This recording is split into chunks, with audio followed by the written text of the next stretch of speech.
ಇವತ್ತು ಜಯಶ್ರೀ ಗುರುನವರವರು ಅನಾರೋಗ್ಯಕ್ಕೆ ತುತ್ತಾಗಿ ನಿನ್ನೆ ಸಾಯಂಕಾಲ 4 ಗಂಟೆಗೆ ದೈವಾದಿಂದ ಅಂತ ಹೇಳಿದ್ರೆ ನಮ್ಗೆ ಬಹಳ ದುಃಖ ಆಗ್ತದೆ, ವಿಷಾದ ಆಗ್ತದೆ.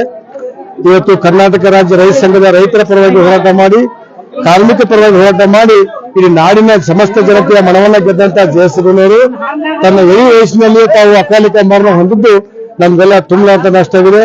ಬರುವಂತ ದೇಶದಲ್ಲಿ ದೇವರ ಆತ್ಮಕ್ಕೆ ಚಿರಶಾಂತಿ ನೀಡಲಿ, ಅವರ ಕುಟುಂಬದವರಿಗೆ ದುಃಖ ಭರಿಸುವ ಶಕ್ತಿಯನ್ನು ನೀಡಲಿ, ಅವರ ಮಗನಿಗೂ ಕೂಡ ಒಳ್ಳೆಯ ಭವಿಷ್ಯವನ್ನು ನೀಡಲಿ ಅಂತ ಸಮಸ್ತ ರೈತರ ಪರವಾಗಿ ನಾನು ಭಗವಂತನಲ್ಲಿ ಪ್ರಾರ್ಥನೆ ಮಾಡ್ಕೊತಾ ಇದ್ದೆ.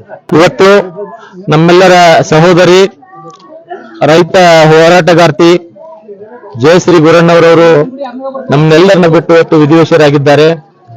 ಅಪಾರ ರೈತರ ಬಗ್ಗೆ ಕಳಕಳಿಯನ್ನು ಹೊಂದಂತ ಮಹಿಳೆ, ಬಡವರ ಬಗ್ಗೆ, ಅವರ ಬವರೆಗಳ ಬಗ್ಗೆ ಬಹಳಷ್ಟು ಅರ್ಥ ಮಾಡ್ಕೊಂಡವರು.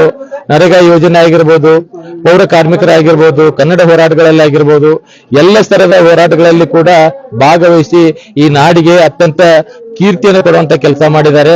ಅದಕ್ಕಾಗಿ ಇವತ್ತು ಎಲ್ಲ ರೈತ ಸಂಘಟನೆಗಳು, ದಲಿತ ಸಂಘಟನೆಗಳು, ಕನ್ನಡ ಸಂಘಟನೆಗಳು ಕೂಡಿ ಅವರಿಗೆ ನಾವು ದುಃಖಿತರಾಗಿದ್ದೇವ್ರಿ. ಅವ್ರ ಕುಟುಂಬದಲ್ಲಿ ನಾವು ಕೂಡ ಭಾಗಿಯಾಗಿದ್ದೀವಿ.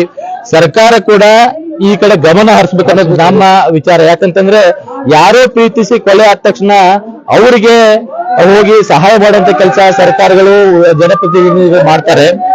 ಆದ್ರೆ 20-30 ವರ್ಷಗಳವರೆಗೆ ಹೋರಾಟ ಮಾಡಿ ಸಾವನ್ನಪ್ಪಿದಂತ ಕೊನೆ ಗಳಿಗೆಯಲ್ಲಿ ಕೂಡ ಅವರಿಗೆ ಒಂದು ವೈದ್ಯಕೀಯ ವೆಚ್ಚವನ್ನು ಕೂಡ ಭರಿಸಂತ ಪರಿಸ್ಥಿತಿ ಬರ್ತದಲ್ಲ. ಅದಕ್ಕಾಗಿ ಸರ್ಕಾರ, ಜನಪ್ರತಿನಿಧಿಗಳು ಮತ್ತು ಜಿಲ್ಲಾಡಳಿತಗಳು ಈ ಹೋರಾಟಗಾರರನ್ನ ಗಂಭೀರವಾಗಿ ಪರಿಗಣಿಸಬೇಕು. ಅವರಿಗೆ ಸೂಕ್ತ ರೀತಿಯಾದಂತ ಒಂದು ಪರಿಹಾರವನ್ನು ಒದಗಿಸಿಕೊಡೋ ನಿಟ್ಟಿನಲ್ಲಿ ಇನ್ನಾದ್ರೂ ಸರ್ಕಾರ ಒಂದು ಮುಂದೆ ಹೆಜ್ಜೆ ಇಡಬೇಕನ್ನೋದು ಎಲ್ಲ ಹೋರಾಟಗಾರರ ಆಶೆ ಆಗಿದೆ. ಅದಕ್ಕಾಗಿ ಇಂಥ ಒಬ್ಬ ಹೋರಾಟಗಾರ್ತಿಯನ್ನ ಕಳ್ಕೊಂಡು ನಾವೆಲ್ಲರೂ ಬಡವರಾಗಿದ್ದೀವಿ. ಆ ಹೋರಾಟಗಾರ್ತಿಗೆ ಆ ಭಗವಂತ ಶಾಂತಿಯನ್ನು ಕರುಣಿಸಿ ಅಂತೇಳಿ ನಾವೆಲ್ಲ ಪ್ರಾರ್ಥನೆ ಮಾಡ್ತೀವಿ.